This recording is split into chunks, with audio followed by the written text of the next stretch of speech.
So welcome to the group chat, and today we are, very lucky to be joined by one of the two members of the house group CamelPhat. So I'd like to thank Dave Whelan for taking the time out to come down and sit with us. But today, obviously, the group chat is hosted right here in the home of the group chat at GoPlay Studios. And today, obviously, this episode is brought to you by your boy Errol and Marcel. Yeah, so he's happy now, he's getting to introduce himself. But I want to jump straight into it because I am really excited to obviously be sitting down with you, Dave, and just having a good chat with you.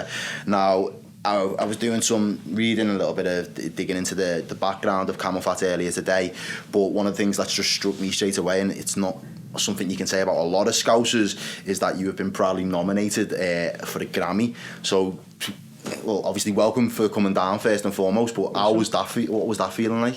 Getting the Grammy nomination? Yeah, where was you? What was you doing? Can you remember? I think we were on tour in Australia, I think. I think it was 2017, so it comes like about 6 months after we got told that we'd made like the short list, so like the top 30, something like that, and something like 800 records or even more than that get sent in. We got down to the top, the last 30, and then eventually obviously got told like we were in the running for like that. I think it was like six tracks. So yeah, it was like, obviously we never aim to make a record. No, I think especially us, like we prefer to be like as underground as possible, and like beyond that wavelength of dance music. But obviously the track did cross over completely out of our control. Did you know when you made that track? Did you have a feeling? Was there anything saying that? We made it early January 2017, and we just wanted to make something totally opposite to what was going on in the scene and what we were playing in our set. So when we actually made the track, we couldn't play it because we were probably too scared because it just didn't fit with what musically we were doing at the time. Yeah. And we just thought, whatever, just shelve it. We sent it to a few DJs, a few labels. I think like Defected listened to it but didn't react. Solomon reacted to it. It was like, he's quite a big DJ. He like kind of loved it. And there's a few others, but eventually like no one done anything, so we just left it. So that was like February. Then May, I just thought, the summer's coming, whatever, I'll send it again. So I sent it to the same labels again, and this time Defected did react. Okay, good. And they took it within like 2 days. So what I'm getting from that, and it's whether you're a house producer or whether you produce hip hop, grime, UK rap music, whatever it is that you're making at the moment, from what you're saying there, is time and everything then sometimes in your game? Maybe a set of fresh ears always helps on it as well. With that track, we just knew it had something because it was different, so we didn't give up on it kind of thing. We just left it for a bit, and then like you said, maybe the summer did play a better part in it rather than like giving a track in winter. But I don't know, it's just one of them things where we had a bit of luck and everything seemed to just fall into place. Sick, man. And what was the whole Grammy experience like then? Did you fly out? We were actually, did you have a thing called a groove cruise, which is like a crazy ship. There's about 4,000 people on that leaves Miami and goes to the Bahamas and back. And it's just a 24-hour piss up basically. It's just like non-stop. You just get on it and party and sleep if you can. We had to do that and then fly up from the plan was to fly up from the Bahamas straight to Miami, and then Miami back up to New York, up the East Coast. But the weather was so bad in the Bahamas, the boat couldn't dock. Oh, okay. So they had to get this just for us. It was like 7 o'clock in the morning, and they had to get this like trawler boat with like all these like Caribbean like fishermen on. Just like famous pirates come up to, and this ship is just huge, and we're like at some like kind of fire exit door, and obviously the boats are listing, and we've got in one hand our Grammy suits, and in the other our suitcase, and we're trying to like obviously get off this boat. Eventually do get off, and then get back to like we end up getting like a private plane with one of the other DJs. We managed to get off and then back to Miami, and then up to the coast to New York. And we the next morning we were at the Grammys, like, so. Sick. And who did you take with you? Was it just the label? The label came. A couple of people from Radio 1 who supported the track from the off. They came with us, and the Radio Plugger came with us. But it was the first time, because it was the 60th anniversary. It was the first time in like I don't know, 30 years or something, it'd actually been on New York rather than LA. It's always been LA, the Grammys. So when we got there, it was January, it was absolutely freezing. But it was an amazing experience. Madison Square Garden, I've never been there before, so that was like an unbelievable place to go and obviously experience, you know. So yeah, that's quality. It's one of them. When you see it all at that level, it's all glitz and glamour. But obviously, you know, a few years earlier, it wasn't all like that. Earlier days. Tell us some more about, you know, how you actually got set up, how you got started. As the whole, I mean, I've met Mike when I was probably like 18 and 19. I met him he might be in the other Camel, by the way. we met in 3 Beat Records. Mike was actually a security guard there. Okay. It's the worst security guard ever. You can take what you want. Big friendly giant. But obviously we go there and we started buying similar records, and had other mates like Les Calvert and people like that who like we knocked it down with, and Les was like a really good guy as well. And we eventually got in at the studio, I had one here actually in this particular building as well at one point. Yeah, wow. Just started like cracking on, making records like you do, but we kind of, at that time, our vision was to make records that we could play in Liverpool as like local DJs in local bars, local clubs. Yeah. Whereas like obviously the mindset now is to make records that are for the world and you know can reach like South America and North America and whatever else.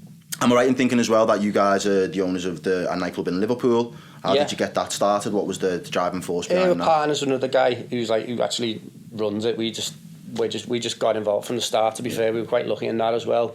But yeah, we are partners in the club kind of thing. We don't really get involved. It runs itself as it is at the moment. It's actually getting a refurb at the moment, so there's a lot of work to be done before it'll launch again in March. But the actual like drawings that I've seen, it's going to be like a little taste of Vegas. Okay, sick. Coming to Liverpool. It's really high end. Like in terms of your 2020 plan, then what is it for yourself? Even if it's just we're signed to Sony at the moment. We've got an album to deliver, so we've got like 14 records to deliver. We've released 2 already, so actually there's 12 left, and I'd say we've probably done about 27 records now. So literally got to take them down to London to see Sony, and say between us all we've got to pick the best remaining 12, and then from there the album should be getting released in June, maybe, hopefully this year. Yeah, so there'll be a new album. It's done.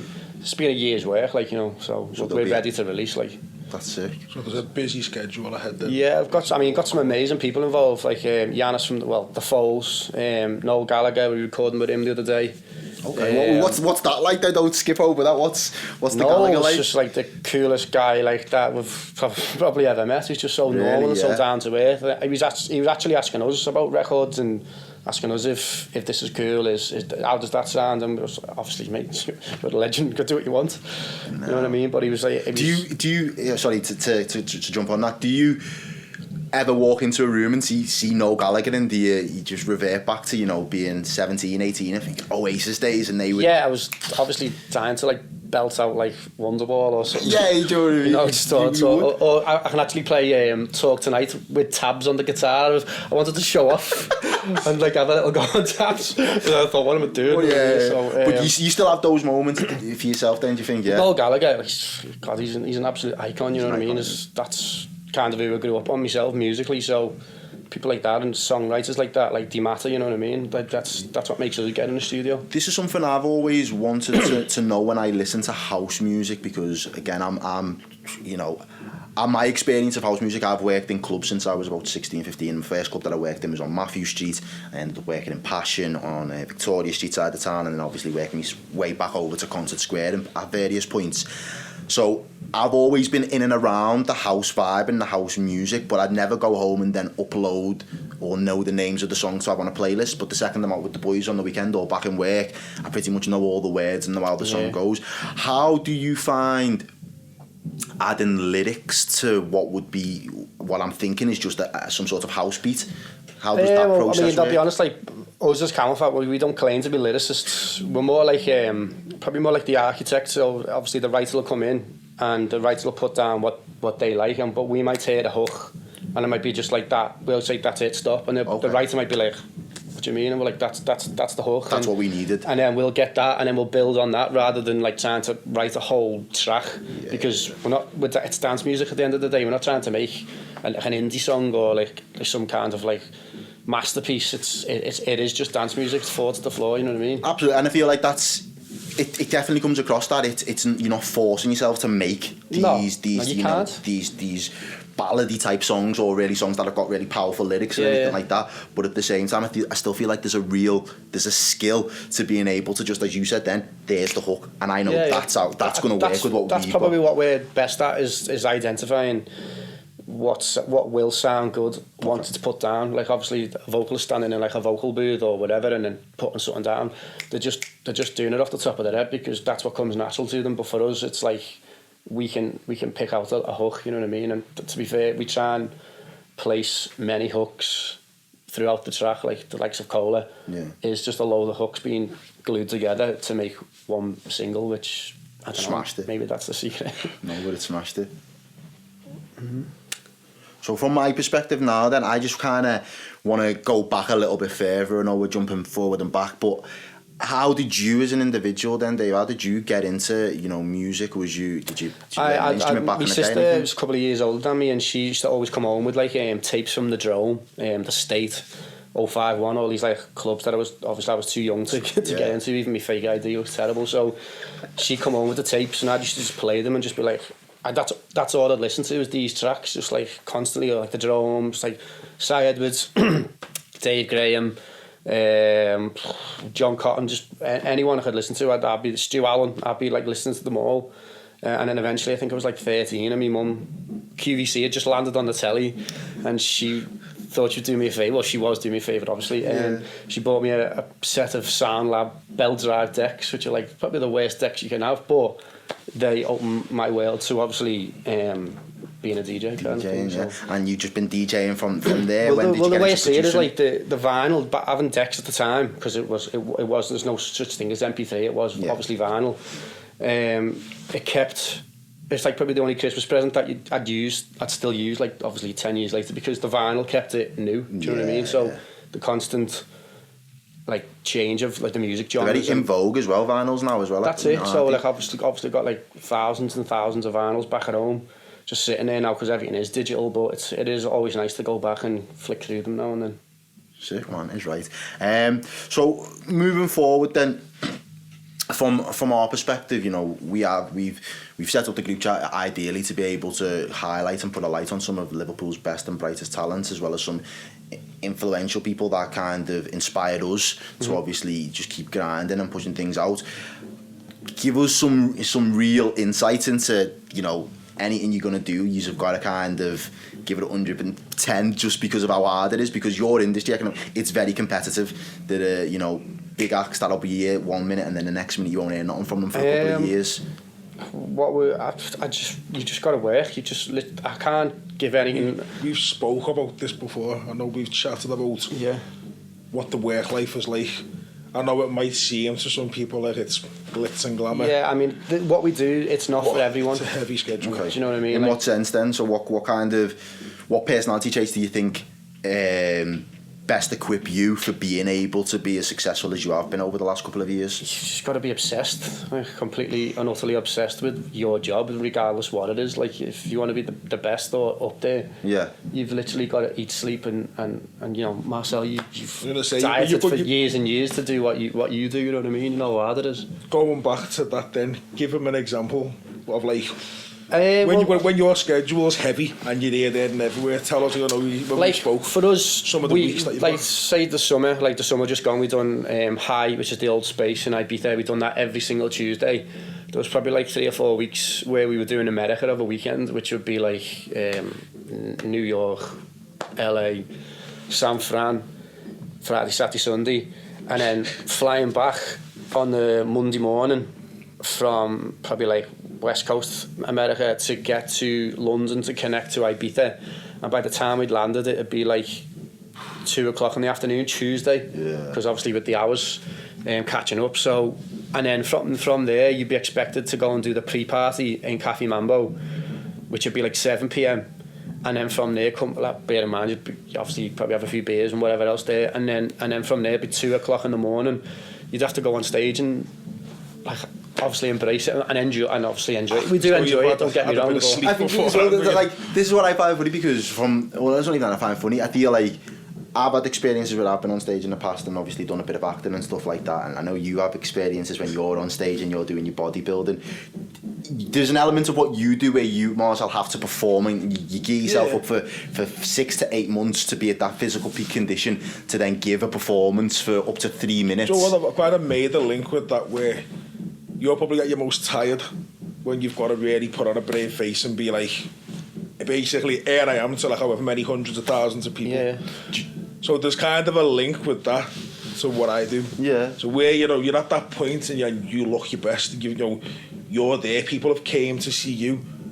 Mentally, it's already taken its toll out of you, and you probably a lot of the time feel shit, like your worst.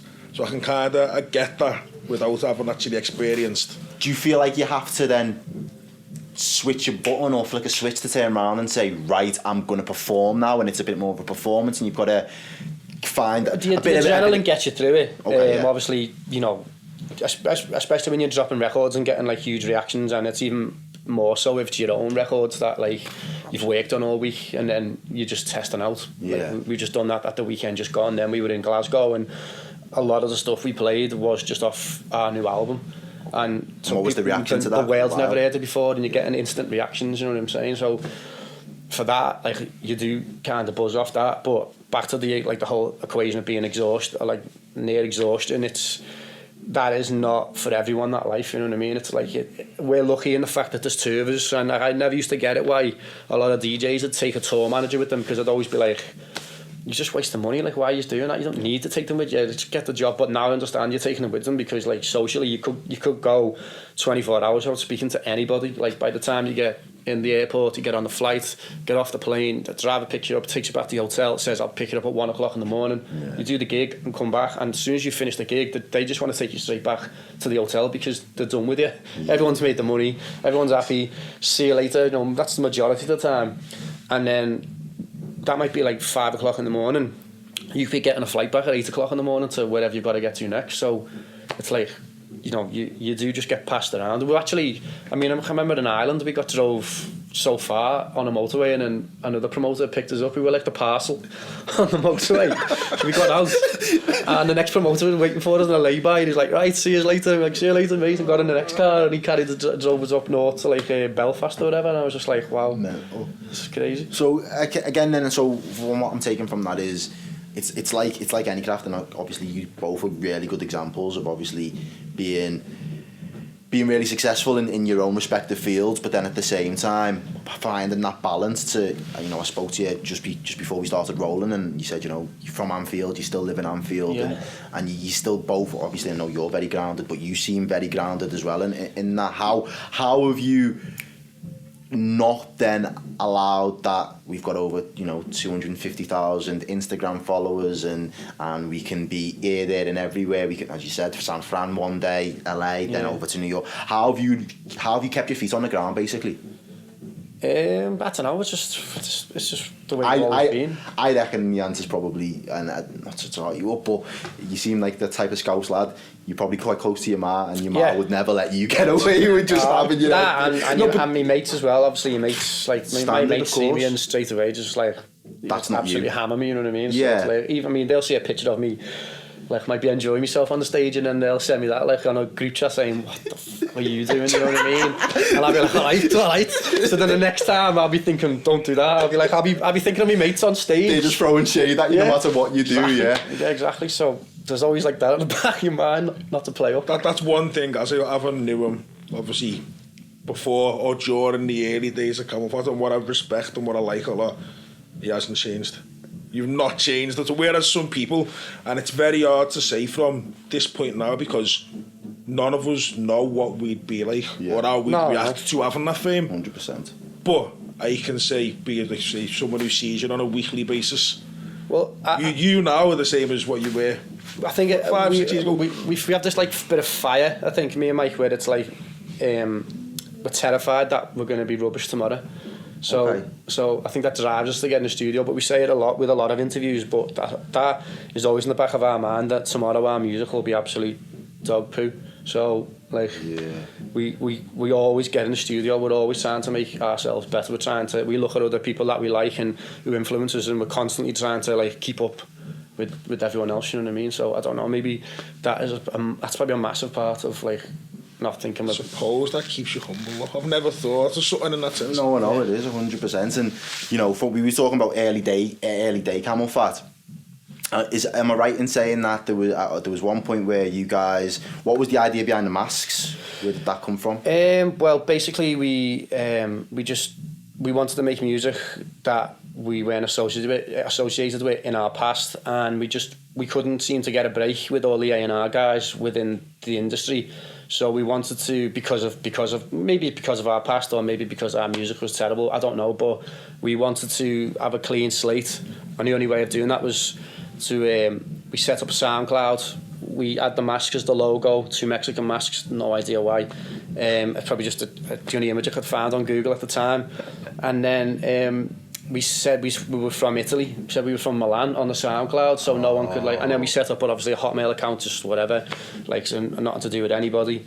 And then we started sending a few tracks, and then one track just done quite well. Ended up like Pete Tong was on Radio 1 at the time, and he was like, red hot out of Italy. Yeah. This is CamelPhat with, and we were like, oh shit. Like, we're gonna have to start learning. Mike is Italian, but knows no Italian whatsoever. So it was like, we'll have to start taking Italian lessons. And eventually, we did start getting a couple of gigs, like, and we kept saying, fly back to Liverpool, and they were like, is it from Italy? Why is he always having to fly back from Liverpool? And we're like, we're connecting or whatever. But the whole point was to try and get the music listened to by A&R guys with your ears rather than your eyes, because too many people were probably looking at our past rather than like going, well, actually, is this a good record or not? You know what I mean? I think that's not just a house thing either, though. I think if you spoke to a local artists that are trying to, you know, cut the teeth in the music industry in general, I think a lot of them, especially based up north, or definitely north, but even more so now Liverpool, they do feel as if they are probably being judged on what they look like first, or how they sound in terms of scouse, as opposed to the content of the music, or the music production that's got into making the whole sound the way it does. So I don't think that's overly specific to house, but I can completely understand why you went down the path that you went down, and I'm glad that it worked for you. I mean, we done one gig with the Masks on, which was one of our first gigs in Liverpool, and there was a girl that Mike knew because she was a vocalist, and she'd been in with Mike in his earlier days, but obviously we had the Masks on, and she come up to us and she was like with her boyfriend, and she was like, we've got an after party. So she was speaking to us in broken English because we had the masks on. And I'm going to her, it's at this point you know you're too deep into the line. Yeah, exactly. So I was like, I have to fully go in here. So I'm like, what? I can't understand what you're saying. And she's going, we have got an after party, you're invited. So obviously we've got these masks on, and I'm looking at Mike, and he's like, obviously with his mask on. And then a couple of weeks later, because we didn't take it off, so a couple of weeks later, she messaged Mike saying, you I can't believe it, I've just been told that you're a CamelPhat and you let me speak to you. I don't know who that's worse for. Exactly. So sorry about that, but yeah, I mean, and then we just, and Mike always says I moaned about my hair being a mess with the mask on afterwards, so we scrapped it. Fantastic. Yeah. So what was the name behind CamelPhat then? Is there any secret to that, or was it just? It was a plugin that you'd use, obviously, like a VST you would use in the studio, that kind of went out of business. And at the time when we didn't think it mattered about making good music, you just needed a good name. And that'd get you a gig on amongst all the other artists' logos. We just thought that stood out and looked really random, so we kind of went with it. And at the same time, they went out of business, so that was like really strange. And then, saw the opportunity and jumped on it. Kind of, yeah. Nice. So in terms of, obviously, you've explained the fact that there'll be a new album dropping this year from the group. What other things have you got in store for 2020, or what other goals have you set yourself? Because I know it's a new year, and we've got a new residency in Ibiza again. It'll be Wednesdays in Ushuaia. So from when? So people can, if you've got it'll holidays be booked. June 17th. What a good day. Yeah, My till, birthday. till literally. Happy birthday, lad. Till the end of September. But yeah, that's like obviously that's going to be our not our first headline. We did headline last year at Hypo, like on this level. Ushuaia's like they only literally deal with Calvin Harris, David Guetta, Ants is their own thing, Martin Garrix and Dimitri Vegas and like Mike. So it can't get any bigger than that in Ibiza, like as a headline act kind of thing. So, and bear in mind they're all quite EDM heavy going apart from Ants. So for us to go and do what we do, which is a lot more progressive, a lot more house. Yeah. It's a big statement for where the music's going as well in general. So where do you fit a holiday in if you can't be seen in Ibiza without being stopped, or you can't go to stateside? Now where do you fit a holiday in, man? We've just had 6 weeks off. A month of it was just to recover in January. I chose just to go his dad's gym really and just like be normal and just enjoy the fact of getting up and just doing normal things like that. And does this one train you as well, or you... Can't you tell? I mean, I've been going a long time, so I kind of do my own little thing. Not that I'm much better for it, but I just get a little sweat on. Mike took the kids and that to Disney World, and then he got 2 weeks Geordie duty then, so we've been off an extended... There's nothing worse. So Geordie duty is, it's a liberty, man. Exactly, so random for Mike to be doing that. So we got an extended 2 weeks break then, so literally started the tour, and again, the weekend we done 2 back-to-back Glasgow dates, which were both sold out, and then this weekend Vienna and Istanbul. So nice. Any favourite spots, any sets, any stages, any experience that you think, you know what, that was an absolute belter, that like I loved that moment, that day? What? Probably Creamfields. There was I've never been to Creamfields. Steelyard, which is like it's like a car park, just like the biggest aircraft hangar ever, like stage.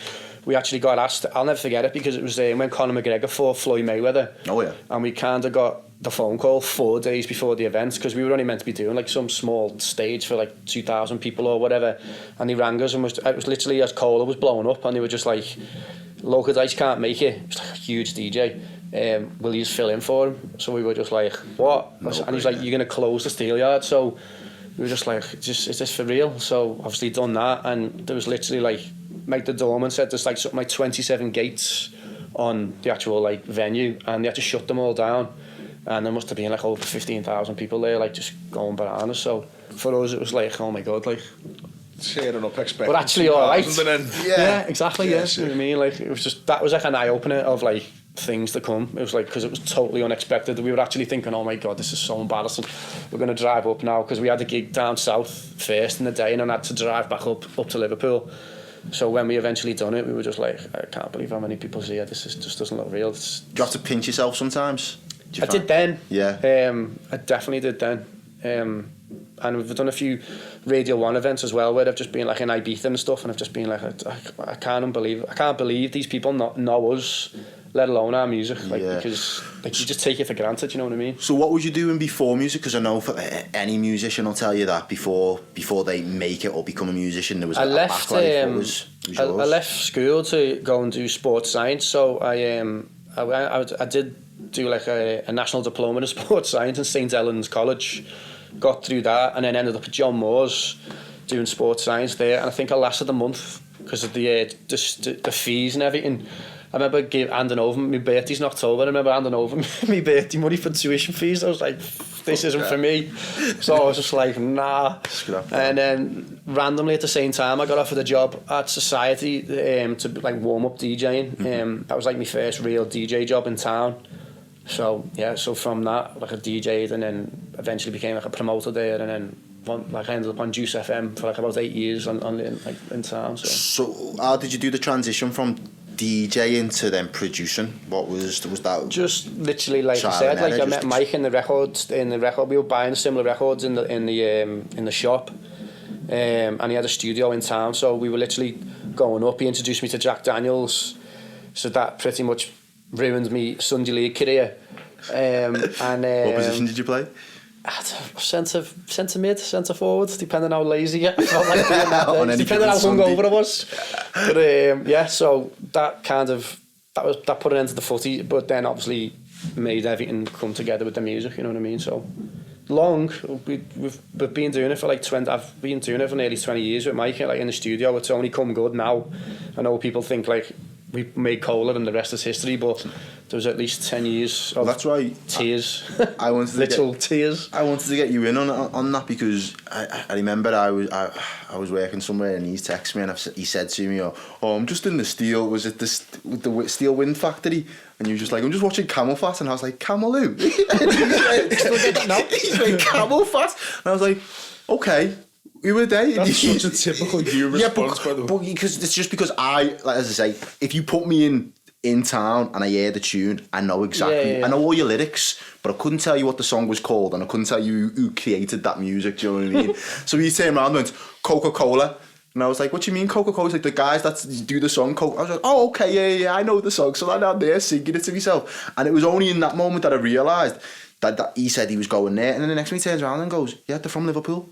The Sioux Scousers," and I was just like, yeah, still shocks people now though. You'd never put two and two together. So for me, obviously, the fact that you even came down and give us your time to talk to us, it's massive for us because it just goes to show no matter what you want to choose to go and do, whether you want to get on stage and put your body through the strains of being a professional bodybuilder, diet all life. That kind of stuff, or your diet life as Marcel calls it, or I've got mates who produce music for hip hop artists, grime artists, MCs down south, Birmingham, those type of people.